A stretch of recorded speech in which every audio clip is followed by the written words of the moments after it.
Welcome back on Science and Tech Channel, teman-teman. Masih di serial Golang Basic ya. Jadi kita akan belajar topik control flow di Go Programming Language nih, teman-teman. Jadi apa sih control flow ya? Jadi control flow itu adalah cara kita mengatur arah dari program gitu ya. Cara kita mengatur decisions dari program.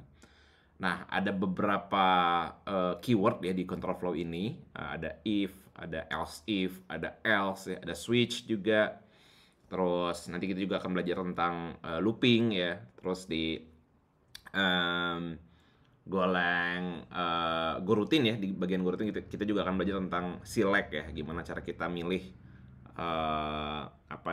antara dua atau lebih channel gitu ya. Nanti detailnya akan gue bahas di bagian GoRoutine ya. Nah, sekarang kita akan masuk ke bagian control flow yang pertama, yaitu if, else if, dan else ya. Nah, biar lebih jelas ya control flow if ini, kita langsung coba masuk ke contoh codingannya, teman-teman. Jangan lupa entry point ya kalau di Go. Oke, nah control flow yang paling pertama gue jelasin adalah if ya, if, else if, dan else ya. Jadi ya, control flow ini melibatkan operator logika, teman-teman, ya, yang nilainya harus true ketika blok if-nya pengen dieksekusi. Contoh misalkan ya, A sama dengan 1 misalkan ya, B sama dengan 2. Oke. If, nah ini keyword ya, keyword if.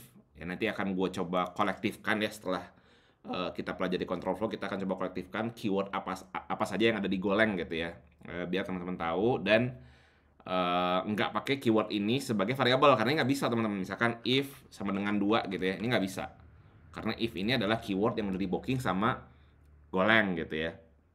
Oke, nanti di akhir kita akan coba jembrengin nih apa aja sih keyword yang ada di Golang ya.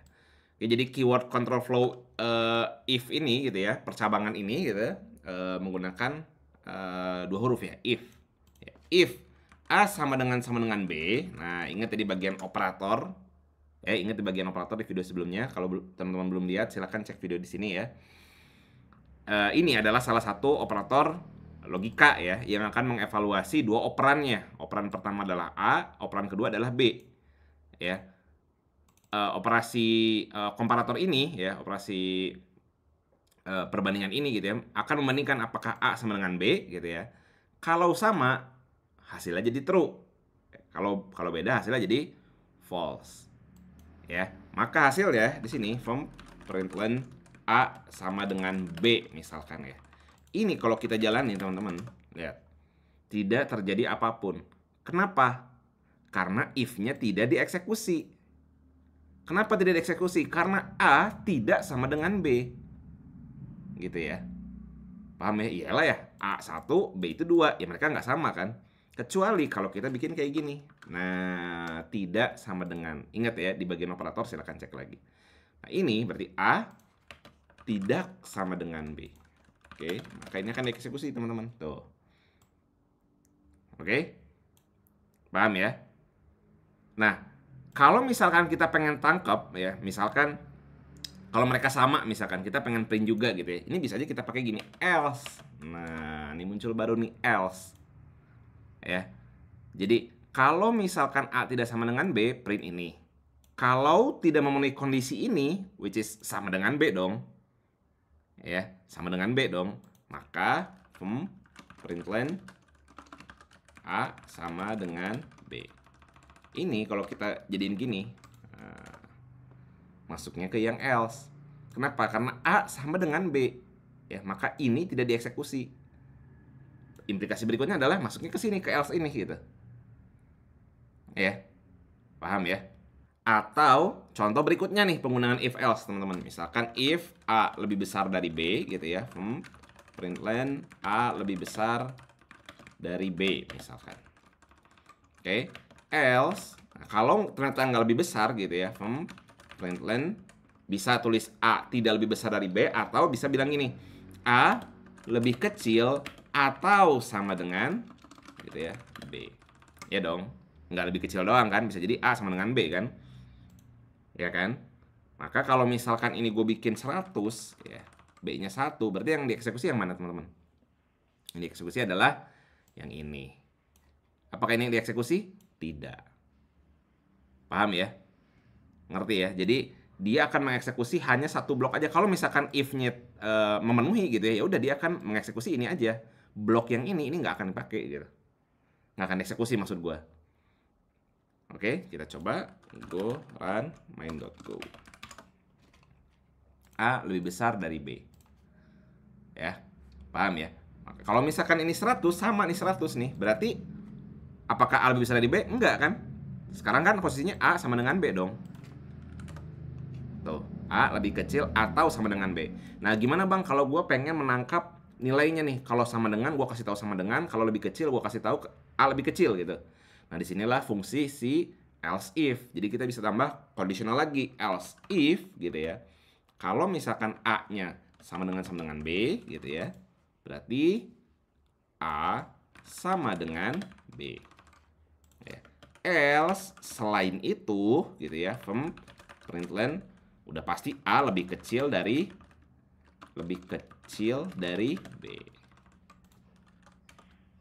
Tuh. Sekarang kita bisa nangkep nih ketika sama. Pun ketika kecil nih, ternyata ini 1 si A-nya. Berarti yang diambil adalah yang else ini. Tuh. Ya. Paham ya? Bang, ribet amat gitu ya harus pakai else if sama else gini. Kenapa nggak kita bikin if aja berulang kali gitu ya? Misal kayak gini nih. Ini gue komen dulu ya. Gue bikin gini nih. If A lebih dari B gitu ya.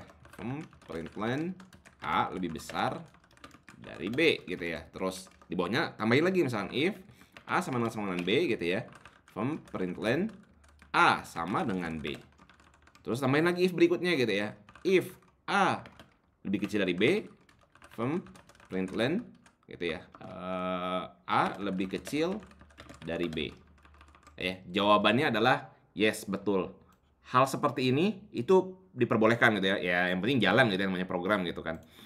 Tapi gitu ya, walaupun penulisannya lebih ringkas dan lebih mudah dibaca gitu ya, tapi ada kondisi di mana mereka ini bisa jadi berbeda, teman-teman. Ya. Contoh misalkan ya, ini ya. Kalau ini kan sekarang nih programnya pasti masih sama ya kelakuannya ya. Lihat.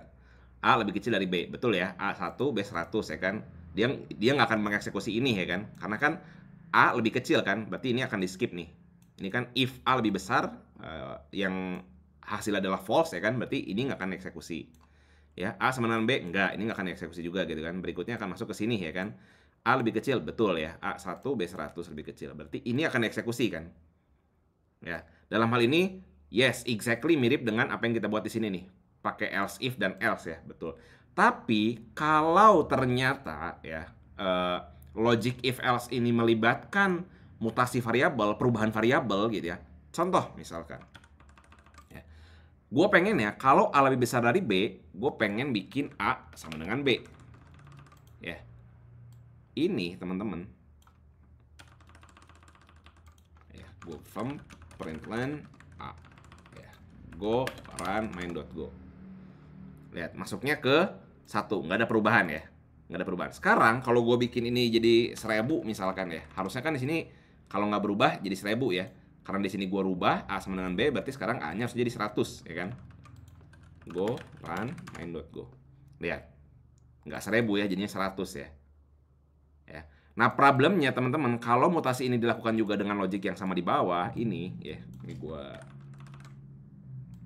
komen, ini gue uncomment. Nah, ini A sama dengan B. Ya, go main.go. Lihat. Ya. Jadi yang ini dieksekusi lagi, teman-teman. Kenapa? Karena ada perubahan di sini. Oke, ini masuk ya. Ini awalnya dievaluasi ya kan. A lebih besar dari B. Oke, nilainya true. A 1000, B 100 ya kan. A lebih besar dari B, betul. Nah, sekarang A sama dengan B. Sekarang A-nya posisinya jadi 100 ya kan.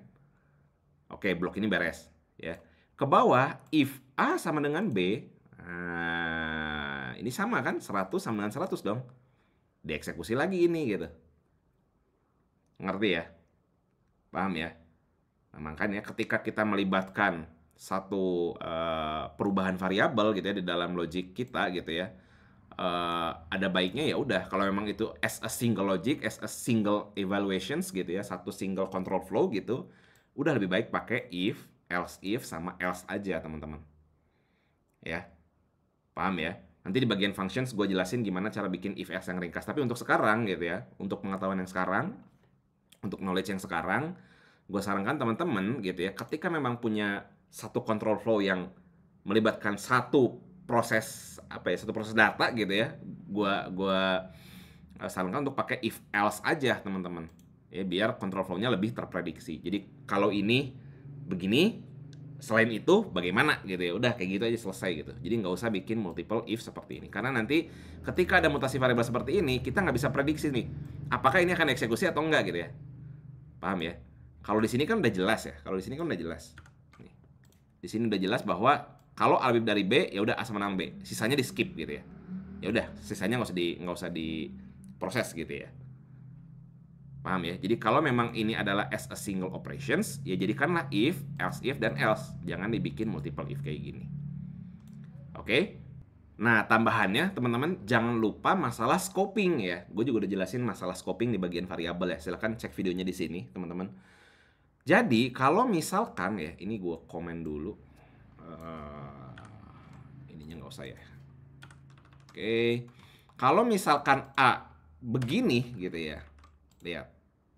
A declare and not use. Artinya apa? Artinya yang gue print di sini ya berbeda dengan A yang ada di sini. Ingat masalah scoping. Ya. Jadi if ini membentuk scope baru, teman-teman. Ya, yang mana kalau ini gue print ya, vim maksud gue println A. Oke. Go run main.go. Lihat. A di sini betul 100. Tapi pas gue print lagi di luar gitu ya, ini biar kelihatan ya, A di luar. Oke. Tuh lihat, A di luar tetap 1000. Oh. A di sini 100. Tapi A di luar masih 1000, nggak keganti. Jadi ingat ya, masalah scoping itu berlaku di control flow. Ya, termasuk nanti berikutnya nih di looping, switch segala macam. Ya, jadi perhatikan masalah scoping di if else ini. Oke? Ini tentang control flow, if, else if, dan else.